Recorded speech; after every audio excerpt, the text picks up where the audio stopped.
Yo, guys, so I saw today that Trump picked Rodney Scott. And I thought it was real interesting because I don't know much about him. So let's go ahead and look through a couple sources. We'll start with The Hill, get a general overview, look over to the AP, a little more critical of a perspective, check out Wikipedia, see what they got on him. And then he's part of this think tank in Texas. So let's see what the think tank's got to say and get a little bit of his perspective from there, right? So what to know about Trump's picks to carry out immigration agenda. On the campaign trail, President Trump pledged to crack down on immigration, repeating at his rallies the line on day one, "I will launch the largest deportation program in American history." Trump has said the plan will target those in the country illegally, and particularly those with criminal records who will rely on local police departments for assistance, though the operation will require extensive coordination with federal agencies and will likely face some resistance from local jurisdictions. Trump, who is set to return to the White House in just over a month, has already tapped several key allies for roles related to immigration in his second administration, indicating that he is looking to take a hard-line border policy.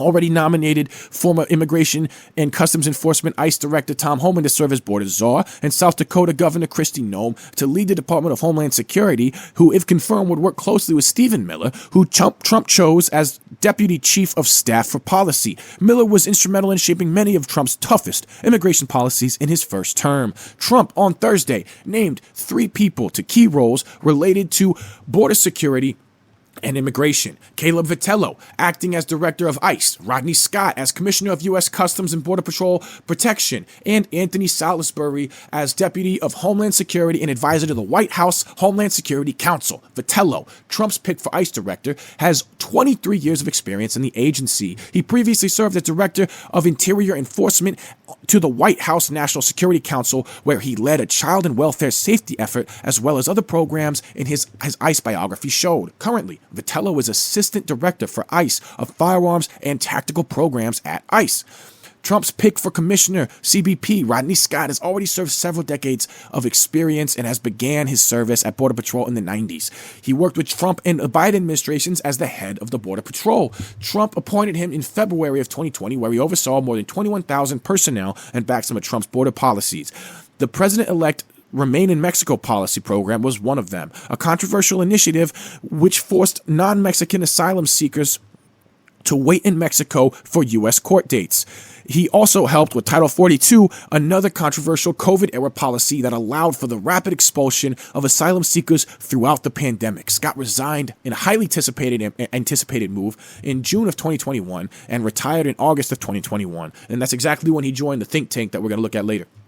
Salisbury, Trump's choice for Deputy Homeland Security Advisor on the White House Homeland Security Council, is currently a special agent in charge of Homeland Security investigations in Miami. So sounds like a good dude, where his office investigates crimes related to smuggling, financial fraud, and human trafficking. So the dude hunts people down. I mean, that's what his job is. So we need people in his... Salisbury's job is going to be to hunt people down. So we need people in his role to hunt people down, for sure. So it looks like Rodney Scott's got experience in the field, and it looks like Salisbury's got experience in the field. Salisbury's worked up the ranks of HSI, as he previously served as acting deputy executive associate director of the office of and supervised the activities of HSI offices throughout the Republic of Mexico as the deputy attaché NBCU's Florida affiliate. Wow. So the dude, he also worked closely with Miller. The dude has worked all the way up the chain on our immigration issues and what's going on. So Salisbury sounds like exactly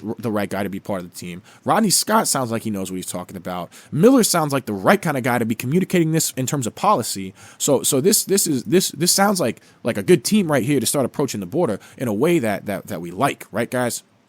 Trump taps forceful ally of hardline immigration policies to head Customs and Border Protection. So this is the AP. It's going to be a bit of a critical perspective, but I like to get different perspectives, and I like to get different narratives from different sides, so that way we can see what people are trying to hide. Right? That's what I like.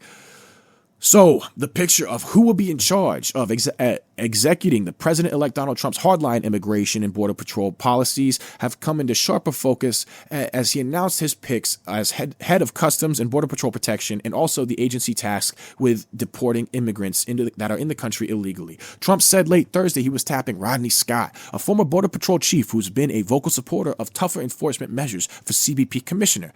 As acting director of Immigration and Customs Enforcement, Trump said he had chosen Caleb Vitello, a career ICE official with more than 23 years in the agency. They will work with an immigration leadership team that includes South Dakota Governor Kristi Noem as head of the Department of Homeland Security, former acting Immigration and Customs Enforcement head Tom Homan as Border Czar, and immigration hardliner Stephen Miller as Deputy Chief of Staff. So that's a little bit more detail on what we just heard about who's doing what and what those roles are.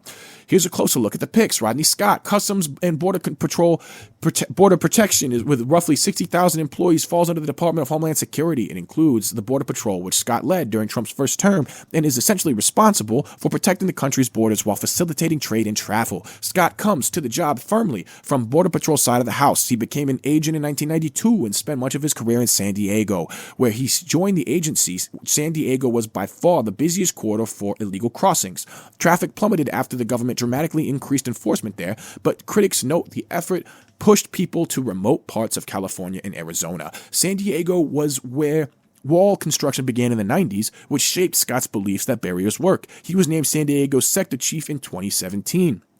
When he was appointed the head of the Border Patrol Agency in January of 2020, he enthusiastically embraced Trump's policies. He's well known. He does know these issues and obviously is trusted by the administration, Jill Kerlikowske said, the CBP commissioner under the Obama administration. Kerlikowske took issue with some of Scott's past actions, including his refusal to fall in line with a Biden administration directive to stop using terms like illegal alien and favor descriptions like migrant. Well, look, just illegal alien is denotatively accurate. And the word alien does not refer to somebody from outer space. That is a cultural connotation that we have developed to the term because the term refers to someone that is outside of your domestic territory, someone that is coming from another terrestrial plane, which would be an alien. But the term migrant would just be denotatively inaccurate. Migrant means someone who is over here temporarily, like maybe a seasonal worker or like something like that. Not that it's just, I can understand why he would do that. You don't launch projectiles into a foreign, shoot. And his decision as San Diego's sector chief to fire tear gas into Mexico to disperse protesters. Well, I mean, how intense was that moment? How was that getting? What was that situation? So that was 2017, sector chief. So we would have to look into that to see what that situation was. I don't have that set up here for this video, but go look into that and make your own decision as to whether or not that disqualifies him. Okay, because personally, I would lean to say, I mean, we have a serious problem to approach, and I would like a hardline stance that doesn't hurt people, but helps say, hey, look, man, don't mess with these guys, man. It helps these NGOs and these cartels realize, hey, stop taking advantage of people trying to make money off all this, dude. Like, so many kids are going missing, so many people are getting hurt. Like, come on, man. Like, we need to figure out a better system for all of this. I've got on my website an alternative immigration system that I think will work out in a really empathetic way, as well as helping everybody. But at the same time, Scott defended the agent's decisions, saying they were being assaulted by a hail of rocks. That's what I'm saying about context. Context is important for everything, man. Come on, man. While Trump's focus may be on illegal immigration and security along the U.S.-Mexico border, Kerlikowske also stressed other parts of the CBP's mission. The agency is responsible for securing trade and international travel at airports, ports, and lands around the country. Whoever runs the agency has to make sure that billions of dollars worth of trade and millions of passengers move swiftly and safely into and out of the country. And if Trump makes good on promises to ratchet up those tariffs on Mexico, China, and Canada, the CBP will play an integral role in enforcing them. There is a huge amount of other responsibility on trade, on tourism, on cyber that take a significant amount of time and have a huge impact on the economy if it's not done right, Kerlikowske said. After being forced out of the Biden administration, Scott has been a vocal supporter of Trump's hardline immigration policies. He's appeared frequently on Fox News and testified in Congress. He's a senior fellow at the Texas Public Policy Foundation, who we're going to hear from in a second. In 2023, in an interview with the Associated Press, he advocated for a return to Trump-era immigration policies and put more pressure on Mexico to enforce their side of immigration things at the border. Caleb Vitello will take over as acting director of Immigration and Customs Enforcement, the agency responsible for arresting and deporting migrants in the U.S. illegally. A career ICE official, he most recently was the assistant director of firearms and tactical programs. He also served the National Security Council and held positions at ICE directly related to the agency's enforcement operations. That will be key as the agency attempts to ramp up efforts to find and remove people in the country. That's exactly what I'm saying, right? He knows how to hunt people down. ICE has not had a Senate-confirmed leader in years. I know Caleb Vitello very well. He is a consummate professional and cares about the mission. Jason Hauser said, a former chief of staff at ICE under the Biden administration, he's probably one of the smartest guys on enforcement and removal operations. Hauser also noted the challenges that come with the job. There are a limited number of enforcement and removal officers, people who actually track down migrants and remove them from the country. There's more than 1 million people with final removal orders, meaning they've gone through immigration process and been found to have no right to stay in America. But the problem is that many of them come from countries which is very difficult to deport people back to, Venezuela or Cuba, Hauser said. Hauser said he anticipates another arm of ICE called the Homeland Security Investigations will be pulled in to help more with efforts to remove migrants through things like worksite enforcement. Currently, HSI investigates anything with a connection to the border, which can mean human trafficking and human smuggling, counterterrorism, or cybercrime, he said. Trump announced Anthony W. Salisbury as Homeland Security Advisor.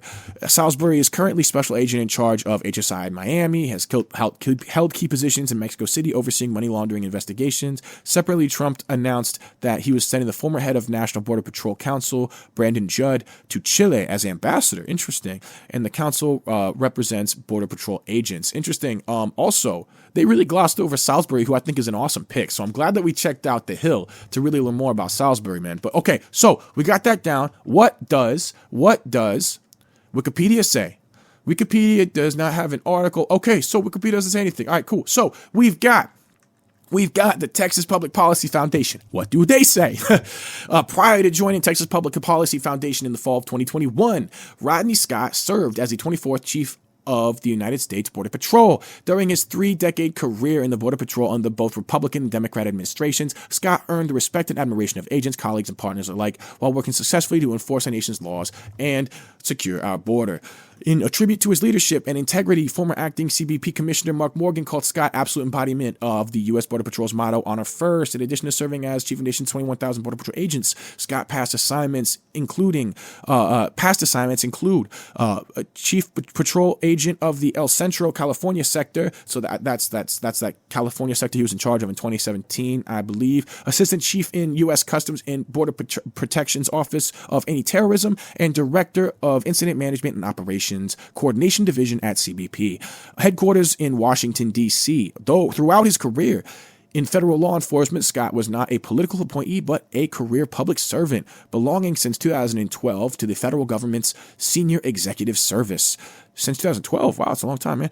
Within the context of Texas Public Policy Foundation Right on Immigration campaign and in his capacity as Senior Distinguished Fellow for Border Security, Rodney Scott provides America's leading state-based think tank with analysis and recommendations on both federal, state, and local border security efforts. Okay, so page is not found, but in here I found an initiative that talks about things at the border and stuff from their initiative that kind of goes over stuff. Oh, here it's Secure and Sovereign Texas, right? It talks about what they believe at the border, right? So we can kind of talk about, we can this is directly the kind of policy that he is informing here at the border. And so we can kind of see here exactly what they believe and what they think, right? So let's check this out. Secure and Sovereign Texas believes national borders matter. We are holding the federal government accountable for its responsibility to secure borders, and we offer additional state options to rein in the border crisis. In addition, to advance those two goals, the campaign highlights the reality as it is. The government of Mexico is no longer a partner to the U.S. or Texas. I mean, they don't seem to be at all. To be honest, man, they don't seem to be at all. Secure and Sovereign Texas focuses its research on issues related to immigration, border security, and U.S.-Mexico relations. Restore the rule of law at the border. Ensure Texas sovereignty by targeting Mexican drug cartels and corrupt Mexican elites in Texas. Protect Texans and Americans while enhancing the moral integrity of Texas-Mexico relationship, which we seek to preserve.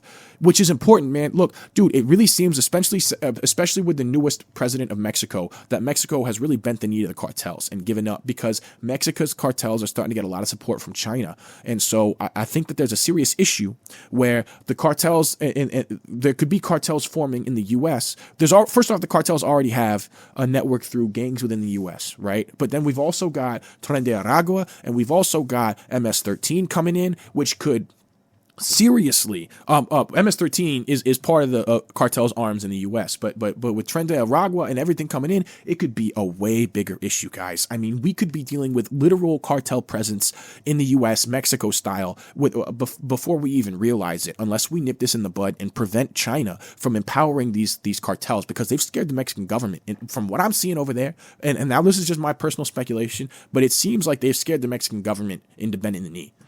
Millions of migrants from across the world have illegally entered the United States in the past 3 years, mostly through the southern U.S.-Mexico border, encouraged by the federal government that has failed to enforce existing immigration laws, rejected previously successful policies designed to lessen the abuse of our immigration system. Texas and its border communities have been at the forefront of the border crisis, and Texas has been the one state daring to protect its citizens, and by extension, Americans, and hold accountable the federal government that has not only abdicated its responsibility to secure a border, but is now also trying to obstruct Texas from doing so. Meanwhile, Mexican drug cartels, which profit from illegal smuggling from both migrants and drugs, are putting Americans' lives in peril. Mexican cartels are estimated to control at least 35 to 40% of Mexican territory, with a Mexican government that is clearly fully complicit. That's exactly what I'm talking about. Wow, I didn't realize it was so much territory. But no, and the cartels are working with the NGOs, which is further empowering and legitimizing them. And not to mention that the CCP is essentially a collection of mafias, which in a way could be thought of as its own cartel. And so this whole thing, could end up really, really bad, guys. I think we need this, dude. I'm really glad that we've got a hard immigration stance, and I'm really glad that we've got people that are aware of what's going on and aware of how serious this issue is. This is really reassuring to me to see this right now. The fact that the U.S. border is a mess is no secret to anyone. It's become a national security issue. Secure and sovereign Texas will bring additional state and national options to secure the border. The campaign will notably focus on enforcing existing U.S. law, preserving Texas sovereignty, exploring Texas border initiatives, addressing the collusion between the Mexican state and the cartels, good, and holding Mexico accountable at the national and Texas levels, good. So it sounds great. Sounds like a great option. I'm happy with it. I'm hoping that you guys are happy with it. So let me know what you think in the comments and description. If you made it all the way to the end, hey, thank you so much, guys. Please like and subscribe. I do this every day, and I got more coming for you today. And I really appreciate you. Check out itschromo.com and itschromoshop.com. Thank you so much, guys, and I'll talk to you again soon.